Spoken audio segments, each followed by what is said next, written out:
प्यारे बच्चों, अभी हम लोगों ने बहुत से आइडियाज़ हमारे सामने पेश किए गए, जिसमें पास्ट और प्रेजेंट सभी से रिलेटेड थे।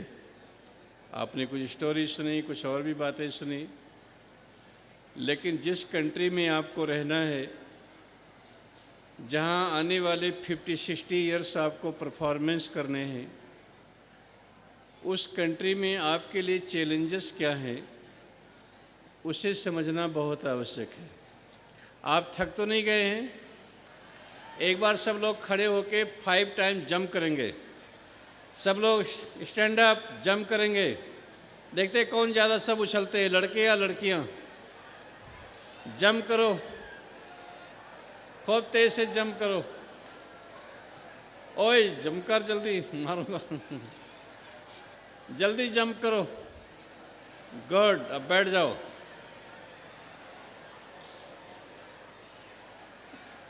अब शांति, प्लीज टेक सीट। अब एक बार गायत्री मंत्र बोलेंगे, ओम भूर्भुवस्सुः तत्सवितुर्वरेण्यं भर्गो देवस्य धीमहि धियो यो नः प्रचोदयात्। ओम शांति शांति शांति। प्यारे बच्चों, जिस कंट्री में आपको अपने लाइफ के 50-60 ईयर्स परफॉर्मेंस करने हैं, वहाँ आपके लिए फ्यूचरिस्टिक चैलेंजेस क्या हैं, चुनौतियाँ क्या हैं, आप किसे फेस करने वाले हैं, तो कुछ पॉइंट हम आपके सामने प्रस्तुत करते हैं। नहीं, आप देखिए, शोर बिल्कुल नहीं। अभी हमने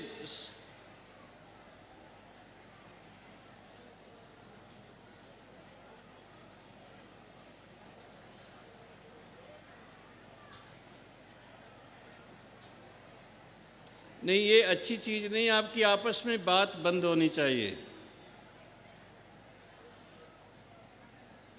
जिस कंट्री में आपको 50-60 ईयर्स परफॉर्मेंस करने हैं, वहाँ फ्यूचरिस्टिक चैलेंजेस क्या हैं, उसमें कुछ पॉइंट हम आपके सामने प्रस्तुत करते हैं। हो सके तो आप इस पर सोच सकते हैं और चाहे तो इसे आप नोट कर सकते हैं। Number 1, political instability. आने वाले समय में जो सबसे बड़ा चैलेंज आपके सामने होगा, वो होगी राजनीतिक अस्थिरता, पॉलिटिकल इंस्टेबिलिटी। जब पॉलिटिकल इंस्टेबिलिटी क्यों आती है? जब गवर्नमेंट टेक्नोलॉजी, इकोनॉमी, सिक्योरिटी को कंट्रोल करने में वीक होती है, वह इकोनॉमी को हैंडल नहीं कर पाती है, टेक्नोलॉजी को कंट्रोल नहीं कर सकती है, सिक्योरिटी को हैंडल नहीं कर पाती है, तो उस देश के अंदर populism, authoritarianism, commercialisation, privatisation promote होते हैं। अर्थात लोक लुभावन नारे, सत्तावाद, निजीकरण और व्यापारीकरण, ये सारी चीज़ें ज़्यादा मात्रा में प्रभावित करती हैं उस सोसाइटी को, और जिसके कारण लैक ऑफ न्यूट्रिशन, फूड और हंगर, भूखमरी, इलिटरेसी, अशिक्षा, पॉवर्टी, गरीबी, अनएम्प्लॉयमेंट, बेरोजगारी इंक्रीज होती है, इनकी बढ़ोतरी होती है, जिससे सोसाइटी में अनार्की क्रिएट होती है, वायलेंस, मिसट्रस्ट, रिलीजियस बिगॉटरी, धार्मिक उन्माद and degradation of the environment, पर्यावरण का क्षरण। इसके रिजल्ट हमारे सामने आते हैं। जो डेवलप्ड स्टेट है, डिक्टेटर स्टेट हैं, वह इस कंट्री की सिचुएशन को समझते हैं और उसको उसका वो मिसयूज करने के लिए कोशिश करते हैं। उस देश के अंदर वो लोग क्या करते हैं? रिलीजियस और ideological fundamentalist economy, technology and NGOs का एक कोलैबोरेशन क्रिएट करते हैं और जिसके कारण रूलर को अनपॉपुलर करते हैं और उस स्टेट में अनार्की क्रिएट करते हैं। फर्स्ट एग्जाम्पल हमने इजिप्ट में देखा। हुस्नी मुबारक 28 इयर्स तक इजिप्ट में रूल किए, लेकिन जब वो यूएस के कंट्रोल से आउट होने लगे तो उन्होंने क्या किया? रिलीजियस और ideological fundamentalist, economy, security and NGOs का एक कोलैबोरेशन क्रिएट करके रूलर को अनपॉपुलर किया और इजिप्ट में आप देखें ब्लड रिवर आ गया। सेकेंड एग्जाम्पल हमने इराक में देखा। 22 इयर्स तक सद्दाम हुसैन इराक में रूल किए। गोट और लायन एक साथ रहते थे, लेकिन यूएस ने उन पर एलिगेशन लगाया कि ये अलकायदा से रिलेटेड हैं और इनके पास न्यूक्लियर वेपन्स हैं। लेकिन आप देख सकते हैं वो दोनों एलिगेशन को प्रूव नहीं कर पाए। इसी का इस्तेमाल करके रूलर को अनपॉपुलर किया और 2.5 मिलियन लोग इराक में मारे गए। हमने इसी तरीके से लेबनान को भी देखा, श्रीलंका, मालदीव, म्यांमार में यही घटना हमने देखा और रिसेंटली हम लोगों ने बांग्लादेश और नेपाल को भी समझने का प्रयास किया। तो ऐसी सिचुएशन किसी भी कंट्री में आ सकती है जहां इस प्रकार की प्रॉब्लम्स होंगी। तो हमें अपने दिमाग से सोचना चाहिए कि पॉलिटिकल इंस्टेबिलिटी के रूल्स क्या हैं और आइडियोलॉजिकल अटैक्स की मीनिंग क्या है। अभी तक वार सीमाएं पर नहीं लड़ी जाती हैं, एक्सटर्नल वार थ्रेट्स नहीं है, इंटरनल थ्रेट्स क्या हैं उसे हमें समझने का प्रयास करना होगा। सेकंड चैलेंज हमारे सामने है वो है global disruption due to pandemic. आप देखिए सेकेंड वर्ल्ड वार में 80 मिलियन पीपल अपने लाइफ को लॉस किए थे, जिसमें 50 मिलियन सिविलियन थे, 30 मिलियन सोल्जर्स थे। 80 मिलियन पीपल ने अपने लाइफ को लॉस किया, लेकिन 2019 में कोरोना पेंडेमिक से कारण वर्ल्ड के 460 मिलियन पीपल इफेक्टेड हुए और 4.2 मिलियन पीपल अपने लाइफ को लॉस कर दिए। अभी तक हमारी जो समझ थी कि हम पर जो अटैक होंगे ग्रेनेड से होंगे, बुलेट से होंगे, आरडीएक्स से होंगे, बम से होंगे, लेकिन इस पेंडेमिक के बाद वारफेयर की सिनेरियो चेंज हो गई। अब फ्यूचर में आपके ऊपर biological attack, chemical attack, cyber attack, ideological attack होंगे। एक टेक्सेक्ट्रिक वार से अब फ्यूचर में आपको ये नहीं है कि आपके पास मसल्स पावर क्या है, आपके अपनी माइंड पावर को डेवलप करना होगा। अब फ्यूचर में drones attack, missiles attack, hypersonic missiles attack, cyber attack, positioning system, GPS attack, robots attack, ये नई चीज़ के साथ अब हम आपको डायमेंशन बदल गए हैं। तो इसलिए आपको ये global disruption due to pandemic के विषय में समझना होगा। जो वायरस अटैक है ये इसके विषय में भी आपको सोचना होगा। अब जिस दुनिया में आपको रहना है वहाँ किस प्रकार के थ्रेट्स आने वाले हैं और किस प्रकार से आपकी सिचुएशन को चैलेंज किया जा सकता है, आपके सिस्टम को डिस्ट्रॉय किया जा सकता है, उसे आपको देखना होगा। थर्ड चैलेंज आपके लिए ये होगा क्लाइमेट चेंज एंड डेमोग्राफिकल चेंजेस। सबसे इम्पॉर्टेंट चैलेंज है क्लाइमेट चेंज एंड डेमोग्राफिकल चेंजेस। आप देख सकते हैं लास्ट डेकेड में 5 माइग्रेशन हुए। Iraq migration, Syria migration, Yemen migration, Egypt migration and Afghan migration. 22 country Arab league के मेंबर हैं। ये लोग इन लोगों को एकोमोडेट नहीं किया, इन्हें कोई कोऑपरेट नहीं किया, इनको फैसिलिटेट किया वेस्ट ने, और जिसके कारण इनकी डेमोग्राफी चेंज हो रही है।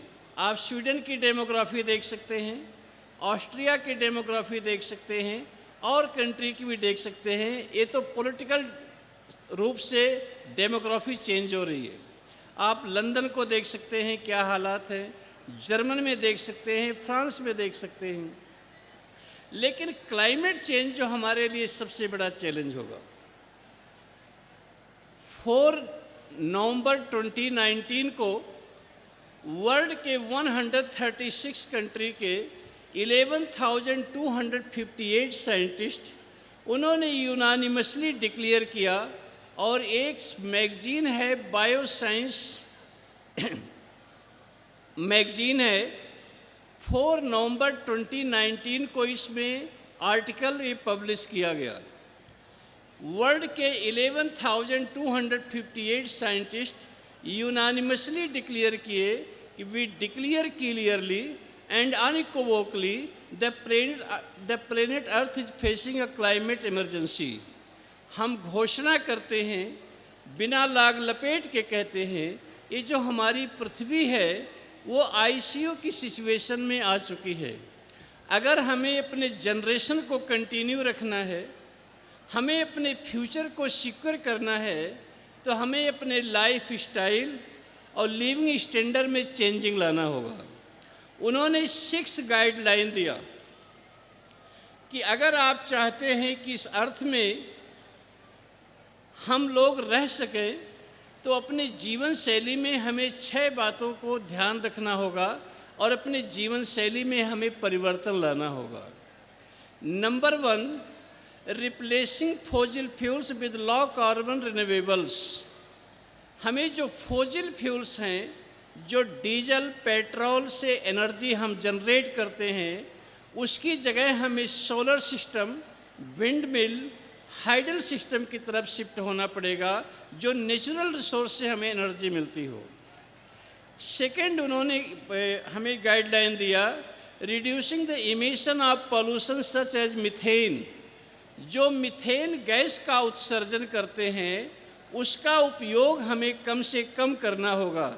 हमें अपने घरों में एयर कंडीशन, माइक्रोवेव, ये फ्रिज, इनका उपयोग हम कम से कम करें, ताकि अपनी जीवन शैली में हम बेहतरी ला सकें। थर्ड गाइडलाइन उन्होंने दिया, प्रोटेक्टिंग द अर्थ इकोसिस्टम। पृथ्वी की इकोसिस्टम को संरक्षित रखना। आप लोग सभी दिल्ली गए हैं, कोई लोग? आप देखें वहाँ यमुना रिवर है, वो पूरा डिस्ट्रॉय हो चुकी है। क्यों हो गया है? क्योंकि जब रिवर से आप सैंड निकाल लेंगे, सैंड माइनिंग करेंगे, तो वाटर का फ्लो लॉस हो जाएगा, उसमें जो क्रिएचर हैं नष्ट हो जाएंगे, तो वाटर का प्योरिफिकेशन नहीं होगा। आप किसी नदी में कितना भी गंदगी डालें, उससे नदी दूषित नहीं होगा। अगर नदी का फ्लो ठीक है, पानी का बहाव अच्छा है, तो 20 किलोमीटर के बाद वो जो गंदगी है वहाँ जाकर डिस्टिल होकर के प्योरीफाइड हो जाएगा। तो अगर आप जो प्लांट हैं, जो उनके सैंड हैं, जो उनकी ग्रास है, उसको अगर डिस्ट्रॉय करेंगे, तो आप वो उस रिवर को सेफ नहीं कर सकते हैं। और सबसे इम्पॉर्टेंट है ट्यूबवेल सिस्टम। अगर आप 400 फीट ज़मीन से वाटर को निकाल लेंगे, तो गंगा जैसी रिवर भी बहना बंद हो जाएगी।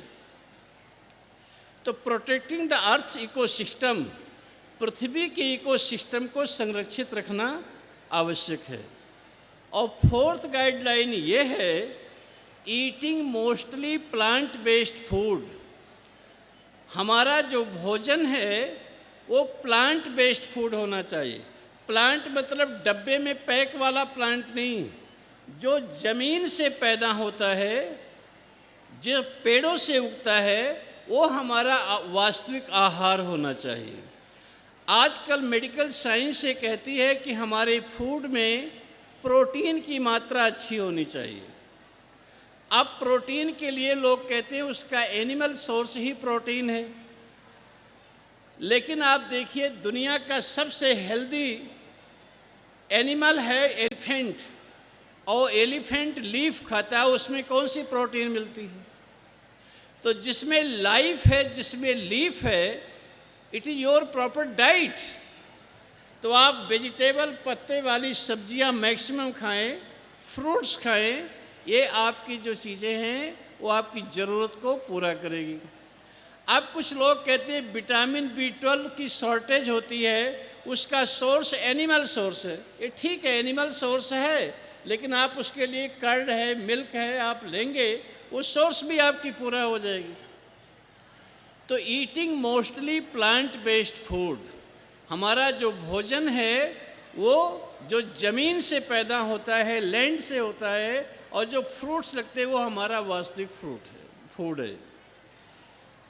फिफ्थ है, जो आज के टाइम में रिलेवेंस नहीं है, वो creating a carbon free economy, जो आज कोई भी गवर्नमेंट इसे नहीं मानेगी, लेकिन वो कहते हैं कि हमारा जो आर्थिक उत्पादन है वो कार्बन फ्री होना चाहिए, creating a carbon free economy. और लास्ट गाइडलाइन है, उन्होंने बताया, वो कहते हैं स्टेबलाइजिंग द ह्यूमन पॉपुलेशन, मानव जनसंख्या को नियंत्रित करना। आप देखिए, जब 4 जून 327 BC को अलेक्जेंडर द ग्रेट ने इंडिया को इन्वेज किया, तो उनके एम्बेसडर मैगस्थनीज ने एक बुक लिखी थी इंडिका, और उसमें कहते हैं कुछ समय इंडिया का geographical status Kailash to Colombo and Arakan to Khurasan माना था। जो खुरासान ईरान की बहुत बड़ी पहाड़ी है, इतना बड़ा जोग्राफिकल स्टेटस इंडिया का था। लेकिन उस इंडिया की ह्यूमन पॉपुलेशन 160 मिलियन थी, अर्थात 16 करोड़। शाह आलम द मुग़ल हिस्ट्री के 467 पेज में लिखते हैं कि अकबर के रूल में इंडिया का जोग्राफिकल स्टेटस अप्रोक्सीमेट यही था, और उसमें इंडिया की human population approximate 200 million 20 crore थी। लेकिन आप देखिए 1763 में अफ़गानिस्तान इंडिया से अलग हो गया, 1815 में नेपाल सेपरेट हो गया, 1911 में श्रीलंका इंडिया से अलग हो गया, 1935 में म्यांमार सेपरेट हो गया, 1947 में हमारी population, human population 400 million 40 crore थी, जिसमें 3 करोड़ ईस्ट पाकिस्तान, 3 करोड़ वेस्ट पाकिस्तान और 340 मिलियन इंडिया की पॉपुलेशन थी। जो 340 मिलियन 34 करोड़ इंडिया की आबादी थी, आज अप्रोक्सीमेट 1400 मिलियन हो गई, उससे ऊपर भी हो गई। तो हमने लैंड को नहीं बढ़ाया, हमने वाटर रिसोर्स को डेवलप नहीं किया, हमने फॉरेस्ट वेल्थ को नहीं इंक्रीज किया, हमने पॉपुलेशन को बढ़ाया। तो स्टेबलाइजिंग द ह्यूमन पॉपुलेशन, 1999 में वर्ल्ड बैंक के वाइस चेयरमैन इस्माइल सेरा गोल्डिन ने एक स्टडी किया था कि 20th सेंचुरी वार का बेस ऑयल था, 21st सेंचुरी वार का बेस वाटर होगा, और आफ्टर 2035 वाटर स्केर्सिटी के कारण वर्ल्ड की सिनेरियो चेंज होगी और वर्ल्ड वार की पॉसिबिलिटी होगी वाटर के बेस पर। आज इंडिया की 70% डिस्ट्रिक्ट ऐसे हैं जहां वाटर की स्केर्सिटी को फेस कर रहे हैं। आप इसे हमने फर्स्ट स्पीच में बताया भी था। आप देखिए वाटर हमारे लिए सबसे इम्पॉर्टेंट है। तो आप अभी जो क्लाइमेट चेंज होने के रीजन हैं, अभी एक स्टडी की जा रही है कि every year ocean level 3 millimetre rise होते हैं। लेकिन सेकंड स्टडी अलार्मिंग स्टडी है, वो कहते हैं नेक्स्ट 25 ईयर्स में 3.3 फीट ओशन लेवल राइज होगा। यदि 3.3 फीट ओशन लेवल राइज होगा तो इंडिया का सिचुएशन क्या बनेगा, ये समझना बहुत ज़रूरी है। अंडमान निकोबार लक्षद्वीप ये अंडर ओशन हो जाएंगे। आप इन्हें किस स्टेट में शिफ्ट करेंगे, इसकी प्लानिंग आपको अभी से करना पड़ेगा। केरला का 20% लैंड अंडर ओशन हो जाएगा, उसे कैसे रिहेबिलिटेट करेंगे, इसके लिए आपको प्लानिंग करना पड़ेगा।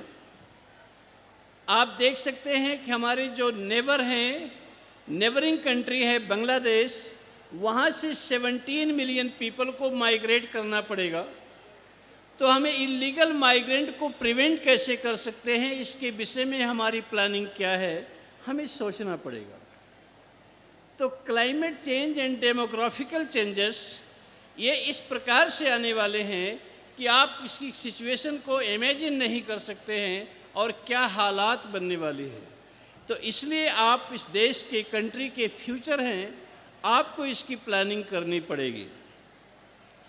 फोर्थ जो चैलेंज आपके लिए है वह चैलेंज है जियोपॉलिटिकल कंपटीशन।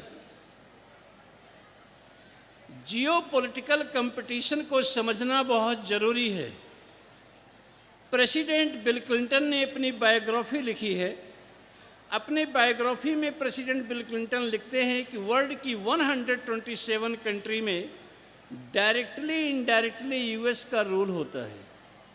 उनकी foreign policy, defence policy, economy policy उनकी कैपिटल में नहीं, वो वाशिंगटन या न्यूयॉर्क में अप्रूव्ड होती हैं। और हमारे देश में नटवर सिंह जी ने एक बुक लिखी है, one life is not enough, उसमें भी इसी विचार को उन्होंने मेंशन किया है। अब इसमें सच्चाई क्या है हम और आप नहीं जानते हैं, लेकिन आप देखते हैं कि जियोपॉलिटिकल का कंपटीशन का सिनेरियो काफ़ी से चेंज हो रहा है। आप यूएस का इन्फ्लुएंस वीक हो रहा है, चाइना अपने नए अलायंस क्रिएट कर रहा है, रसिया का मिडिल ईस्ट में इंटर होना, सऊदी अरब का चाइना के साथ डायलॉग करना, आसियान सार्क जैसे ऑर्गेनाइजेशन को कोलैप्स हो जाना,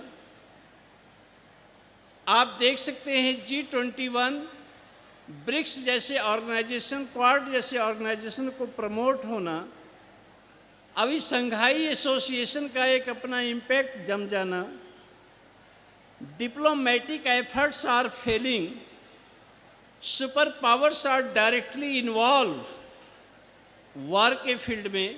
आप देखिए Israel US associate with Middle East, Iran, Russia associate with Ukraine और चाइना एसोसिएट विद ताइवान। तो superpowers are directly involve, diplomatic efforts are failing. और जो आपके ये सिचुएशन थे, सिनेरियो थे, वो काफ़ी चेंज हो रहे हैं। तो अब जो पावर पहले रसिया के पास था, यूएसएसआर के पास था, वो पावर अब चाइना के पास आ रहा है। तो इसके विषय में हमें और सोचना होगा।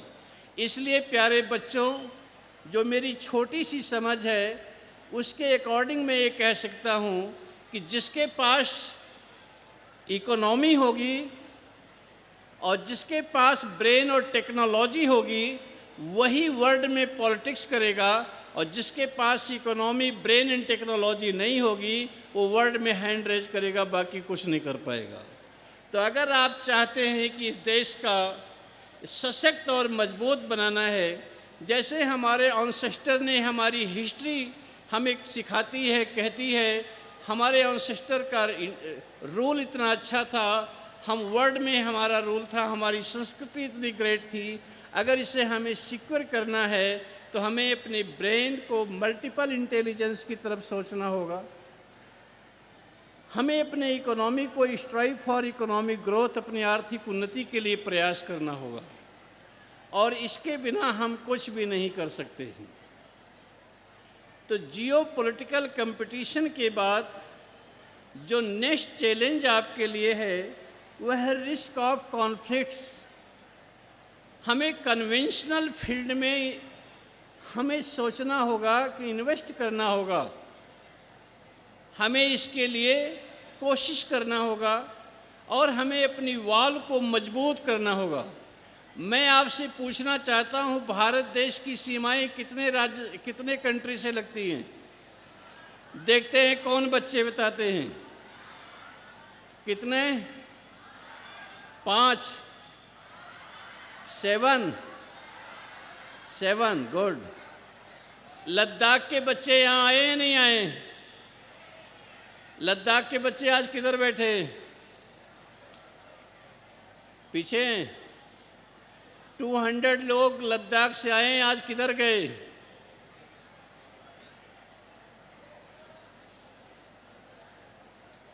नहीं, किस तरफ है? ओ उधर बैक लास्ट में बैठ गए। तो ओ इधर खड़े हो रहे। अब बोलिए, लद्दाख के बॉर्डर अफगानिस्तान से लगता है या नहीं लगता है? थोड़ा सा पैच जो है अफगानिस्तान का लद्दाख से टच करता है। तो हमारा बॉर्डर अफगानिस्तान से भी मिलता है, श्रीलंका से भी मिलता है, म्यांमार से मिलता है, चाइना नेपाल से मिलता है और पाकिस्तान बांग्लादेश से मिलता है और श्रीलंका से भी मिलता है। तो हमारी देश की बाउंड्री 8 कंट्री से मिलती है और आप 7 बता रहे। तो आप ये देखिए, आपको इसे अगर ठीक रखना है, व्यवस्थित रखना है, तो आपको नेपाल से, बांग्लादेश से इतना कोई थ्रेट, श्रीलंका से, म्यांमार से कुछ नहीं है। 6511 किलोमीटर जो हमारा बॉर्डर चाइना पाकिस्तान का है, वो हमेशा हमारे लिए थ्रेट्स है। हमारा दुश्मन पाकिस्तान नहीं है, हमारा दुश्मन चाइना, हमारा दुश्मन बांग्लादेश नहीं है, हमारा रियल में दुश्मन चाइना है और हमें चाइना के साथ लड़ना है। इसलिए हमें अपनी ताकत को, अपनी क्षमता को, इसे डेवलप करना पड़ेगा और बढ़ाना पड़ेगा। तो आप लोग इसके लिए तैयार हैं? तो हमें किससे फाइट करना है? चाइना से क्यों फाइट करना है? 2010 में चाइना ने अपनी एक पॉलिसी पब्लिक डोमेन में ले आए। उनकी सोच है, चाइना 6 बैटल नेक्स्ट 50 इयर्स में जीतना चाहता है। उसकी समझ है कि 2020 to 2025 पीस और नॉन पीस, वो ताइवान को पार्ट ऑफ चाइना डिक्लेयर करना चाहते हैं, जिसके लिए वो स्ट्रगल कर रहे हैं। सेकेंड, उनकी कोशिश है कि 2025 to 2030 साउथ चाइना आइलैंड को कैप्चर करके चाइना का बोर्ड, जबकि उनके पास भी है, वो बोर्ड लगाना चाहते हैं। और थर्ड प्लान उनका है कि 2030 to 2035 आउटर मंगोलिया को कैप्चर करना चाहते हैं। और फोर्थ प्लान उनका है कि 2035 to 2040 इंडिया का अरुणाचल प्रदेश, सिक्किम, लद्दाख को चाइना में मर्ज करना चाहते हैं। ये हसीन सपने देखने में कोई टैक्स तो लगते नहीं हैं, सपने वो देखने का उनको राइट्स है। लेकिन जहाँ तक मेरी समझ है कि 221 BC में चाइना में चिंग एम्परर इस्टेब्लिश हुआ। 221 BC से लेकर 1911 AD तक, चिंग से लेकर के मांचू तक, इन लोगों ने 27 बैटल को फाइट किया, लेकिन इनको कहीं भी ज़्यादा सक्सेस मिली नहीं है। 1962 में इनको सक्सेस मिली थोड़ी सी इंडिया के साथ, लेकिन 1979 में उसी चाइना को वियतनाम से डिफीट मिली। और जो वियतनाम 1955 से लेकर 1975 तक यूएस से फाइट किया था। तो ये सोचना, सपने देखना एक अलग बात है, लेकिन इस दुनिया की नैरेटिव बहुत अलग है। तो चाइना की नैरेटिव एक अलग है और यूएस की नैरेटिव अलग है। यूएस यूरोप की नैरेटिव है विद आर्म्स नैरेटिव, और चाइना की नैरेटिव है विदाउट आर्म्स नैरेटिव। तो चाइना युद्ध नहीं करना चाहता है, वो प्रेशर से, आप देखिए अफ्रीका का 50% मिनरल्स आज उनके पास आ गए हैं।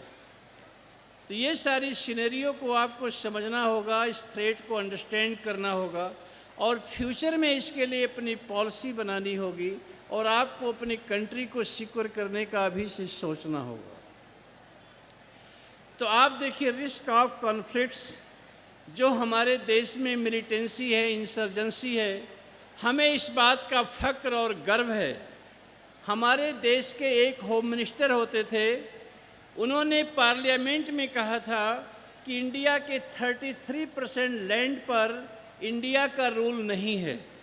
लेकिन मुझे इस बात का गर्व है, आज प्रेजेंट के होम मिनिस्टर ने कहा कि हम मार्च 2026 तक जो नक्सलिज्म का ड्रीम था, कि उनका ड्रीम था कि पशुपति से लेकर तिरुपति तक रेड कॉरिडोर करेंगे, उस नक्सलिज्म को जन्म से उनको दफन करके भारत नक्सल मुक्त कंट्री स्टेट डिक्लेयर कर दिया। तो भारत एक ऐसा देश है कि जो नक्सल मुक्त स्टेट बनाया, इसके लिए जो सबसे बड़ी क्रेडिट है हमारी फोर्सेस और हमारे होम मिनिस्टर को जाता है। और आज जो इसमें से 50 छत्तीसगढ़ के नक्सली जो मुख्य धारा में आ गए हैं, वो भी इस शिविर में भाग ले रहे हैं, सुन रहे हैं। मुझे इस बात का सर गर्व है और खुशी है। तो आप देख सकते हैं कि सरकार एक अच्छे कदम पर चल रही। गवर्नमेंट अगर स्टेबल रहेगी, अच्छी पॉलिसी के लोग रहेंगे, तो फ्यूचर में बेटर काम कर सकते हैं और परफॉर्म्स कर सकते हैं। तो ये कुछ चैलेंजेस हैं जो आप पास्ट को सुन रहे थे, तो हमने सोचा कि कुछ फ्यूचर की भी बात आपको बताई जाए, जिसके लिए आपको प्लानिंग एंड प्रिपरेशन में सही सहयोग मिल सके। तो आप जनरल साहब को सुने, आपने एक सेंटेंस लिखेंगे, प्रिंसिपल ऑफ वॉर क्या है? क्या हमने बोला? प्रिंसिपल ऑफ वॉर, युद्ध के सिद्धांत। और 11 प्रिंसिपल ऑफ वॉर के 11 प्रिंसिपल हैं, और आप चाहे सिविल लाइफ में देखें, चाहे मिलिट्री लाइफ में देखें, वो हर जगह उपयोग में आते हैं। Number 1, selection and maintenance of aim. आप जो भी अपनी ज़िंदगी के फैसले करते हैं, उस फैसले पर आपको कायम रहना है। जो इंसान अपने फैसले बदल देता है, वो कभी कामयाब नहीं होता है। मैंने इस शिविर लगाने का ड्रीम रखा 2002 में। पहली शिविर 10 फरवरी 2002 को शुरू हुई थी और 17 फरवरी 2002 तक चली। तो लोगों ने कहा जितना पैसा आप शिविर में खर्च करते हैं, उतने का आप स्कूल बना करके लोगों को और बना सकते हैं, यूनिवर्सिटीज़ बना सकते हैं। उनकी सलाह है कि हमारे यहाँ गुजरात में भीखूदान गढ़वी है। भीखूदान गढ़वी ने कहा, बापू आज जगत में मफत सलाह મળે છે। इस दुनिया में फ्री एडवाइस मिलती है। एक भाई ने सलाह आप्યું कि हमारे घर में उंदर ने त्रास घणું છે, मेरे घर में चूहे बहुत रहते हैं। तो बीजा भाई ने सलाह आप्યું कि घर में उंदर ने त्रास घणું છે, तो एरू पालो, सांप पालो। तो सांप घर में पालोगे तो चूहे नहीं रहेंगे। तो बोले घर में सांप पालेंगे तो सोने कहाँ जाएंगे? चाहे चौरे जाओ, चाहे स्टेशन जाओ, कहे बाप, चाहे रेलवे स्टेशन पर सो, चाहे मंदिर में जाके सो। तो जगत में सलाह मुफ्त में मिलती है। तो सलाह देने वाले लोग बहुत, इतना काम है, लोग एडवाइस बहुत देंगे कि आप ऐसा करें, ऐसा करें, लेकिन ये कोई कहने नहीं आते हम आपके साथ क्या कर सकते हैं, हम इसमें क्या कर सकते हैं। तो जो मैंने फैसला लिया 2002 में, वो आज तक मैंने फैसले को बदला नहीं हूँ और ज़िंदगी में बदलूँगा नहीं, चाहे मुझे कितना भी कष्ट उठाना पड़ जाए। तो selection and maintenance of aim, अपने लक्ष्य को सही चुनाव करो और जो चुनाव कर लिया, जो फैसला कर लिया, उस पर कायम रहने की कोशिश करो। सेकंड प्रिंसिपल है प्लानिंग एंड प्रिपरेशन। आप योजना बनाओ, तैयारी करो। मैंने आपको एक सेंटेंस लिखवाया था, well plan is half done. अच्छी योजना आधी सफलता के बराबर होती है। आप अपनी लाइफ का, चाहे आप अपनी पर्सनल लाइफ की योजना बनाएं, प्लानिंग करें, फ्यूचर की प्लानिंग करें, जो भी करना है आप प्लानिंग एंड प्रिपरेशन रखिए। तीसरी बात है सिक्योरिटी ऑफ प्लान। अपनी योजना को सुरक्षित रखिए। अब ये क्यों कहा सुरक्षित रखने के लिए? हमारे यहाँ एक स्क्रिप्चर है अथर्ववेद। अथर्ववेद में प्रीच किया जाता है, उपदेश दिया जाता है, अभयम मित्रात् अभयम अमित्रात्, अभयम ज्ञातात् अभयम परोक्षात्, अभयम नक्तम अभयम दीवान सर्व आशा मम मित्रम भवन्तु।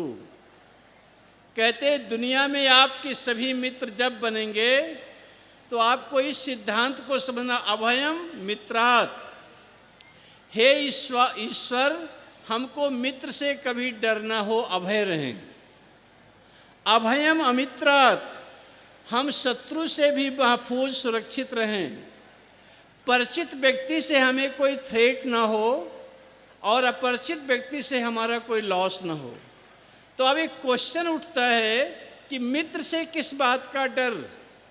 वो कहते अभयम मित्रात्, हम मित्र से सुरक्षित रहें और शत्रु से सावधान रहने की बाद में प्रेयर किया गया। तो मैंने सोचा ये कैसा है, तो मैंने फिर आचार्य चाणक्य को पढ़ा। आचार्य चाणक्य जी ने बताया कि न विश्वसेत मित्रे चापी कुमित्रे चापी न विश्वसेत कदाचित कुपितम मित्रम सर्वम गुह्यम प्रकाशित। वो कहते हैं शत्रु से सावधान रहो, लेकिन मित्र से 1000 गुना ज़्यादा सावधान रहो, क्योंकि मित्र अगर शत्रु बन गया तो जितना नुकसान मित्र कर सकता है शत्रु कभी नहीं कर सकता। तो यूएस के प्रेसिडेंट जॉनसन, जिन्होंने पॉलिटिक्स पर थीसिस लिखी है, वो बड़ी इम्पोर्टेंट बात कहते हैं कि दुनिया में दुश्मन वही बनता है जो पहले दोस्त होता है, और जो आपको नहीं जानेगा, आपकी आइडियोलॉजी को नहीं जानेगा, आपका अपोज क्यों करेगा? तो इसलिए सिक्योरिटी ऑफ प्लान, अपनी योजना को सुरक्षित रखो। और फोर्थ प्रिंसिपल है कोऑर्डिनेशन। अपने आप के साथ, अपने जीवन के साथ सामंजस्य प्रस्थापित करो। और फिफ्थ है लीडरशिप, जो मैंने सुबह बताया था। लीडरशिप की क्या क्वालिटी होती, किसने नोट किया है? आप देखिए कौन बच्चे बताते लीडरशिप, हमने बताया था क्या क्या क्वालिटी होती है। जी हाँ, बताइए खड़े होकर के, आइए आप यहाँ एक्सप्लेन करिए।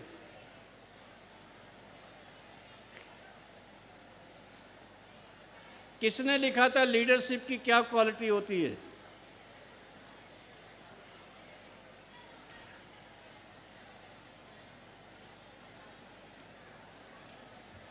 भाई ये चीज़ तो गलत है, हमने क्या लिखवाया था?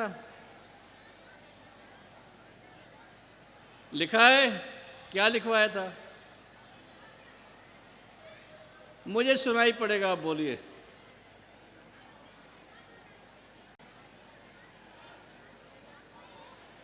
Ideally, a good leader should be a visionary, a strategist, courageous, and knowledgeable. He should be a good planner, have a good memory, and the ability to execute his plan on the ground. ये leader की quality होती है। तो leadership, flexibility, और इसके बाद जो सबसे बड़ा प्रिंसिपल है,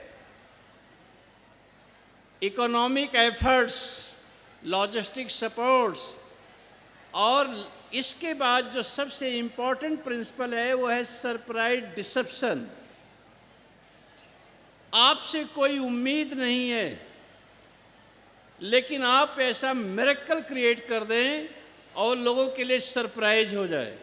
एक इंग्लिश में शब्द है डेम्स्क्यूब। डेम्स्क्यूब का मीनिंग है that is something disappointment after good expectation, अच्छी उम्मीद होने के बावजूद निराश कर देना। लेकिन सरप्राइज डिसेप्शन में आपसे कोई उम्मीद नहीं है, लेकिन फिर भी आप ऐसा मिरेकल ला दें कि आप सिचुएशन को चेंज कर दें। इसे कहते हैं सरप्राइज डिसेप्शन। और इसके बाद मेंटेनेंस ऑफ मोरल और मेंटेनेंस ऑफ मोमेंटम। अपने मोरल को मेंटेन रखो और अपने मोमेंट को मेंटेन रखो। मोमेंटम समझते हैं? आपने हेयर टोर्टोइज की स्टोरी सुनी है? कछुए और खरगोश की कहानी सुनी है? रेस कंपटीशन में विनर कौन होता है? क्योंकि उसने अपने मोमेंटम को मेंटेन रखा। और हेयर की डिफीट होती है क्योंकि वो अपने मोमेंटम को मेंटेन नहीं कर पाया। इसलिए एक दिन ज़्यादा पढ़ना, दूसरे दिन सो जाना, एक दिन ज़्यादा काम करना, दूसरे दिन आराम करना, ये नहीं।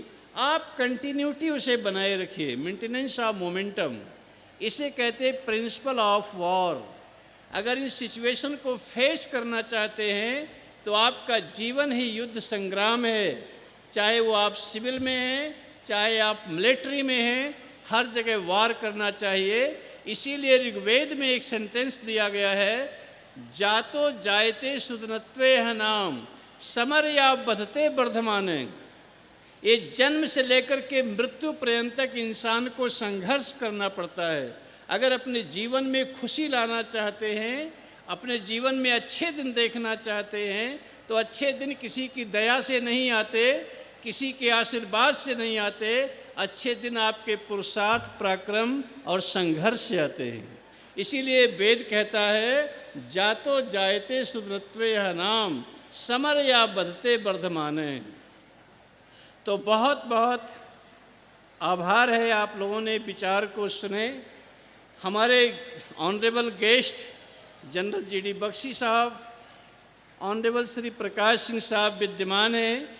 हम चाहते हैं कि यूपी के जितने टीचर यहाँ पर हैं वो आ जाएंगे, और चंडीगढ़ से जितने टीचर वो आएंगे उनका शाल उड़ा करके आप लोग सम्मान करेंगे। जल्दी आ जाएंगे यूपी के टीचर्स और चंडीगढ़ पंजाब के टीचर्स। शाल लेके आओ दोनों लोग। सर चलो खड़े हो जाएंगे। हाँ, दो अलग अलग।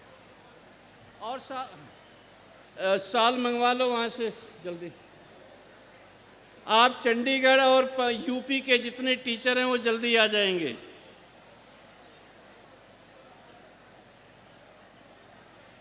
Which state? MP?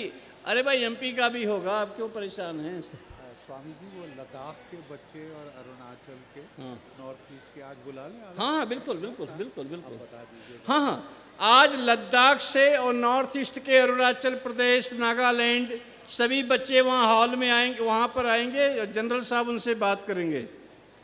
Ladakh, north east के जितने भी असम राइफल के लोग लेकर आए हैं, आसाम के बच्चे, उन सबसे जनरल साहब बात करेंगे।